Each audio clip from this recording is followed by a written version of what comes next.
ഛത്തീസ്ഗഡിൽ സുരക്ഷാ സേനയുമായുള്ള ഏറ്റുമുട്ടലിൽ 3 കമ്മ്യൂണിസ്റ്റ് ഭീകരർ കൊല്ലപ്പെട്ടു. ബിജാപൂർ വനമേഖലയിൽ സംയുക്ത പരിശോധനയ്ക്കിടെയാണ് ഏറ്റുമുട്ടലുണ്ടായത്. ഇവിടെ നിന്ന് വൻ ആയുധ ശേഖരം പിടിച്ചെടുത്തതായും പരിശോധന തുടരുകയാണെന്നും ഉന്നത ഉദ്യോഗസ്ഥർ അറിയിച്ചു.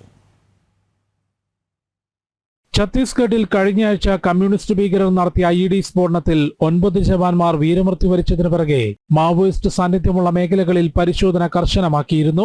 ഇതിന്റെ ഭാഗമായി ബീജാപൂർ വനമേഖലയിൽ CRPFും സ്പെഷ്യൽ ടാസ്ക് ഫോഴ്സും നടത്തിയ പരിശോധനയ്ക്കിടെയാണ് ഏറ്റുമുട്ടലുണ്ടായത്. സംഭവത്തിൽ 3 ഭീകരർ കൊല്ലപ്പെട്ടു.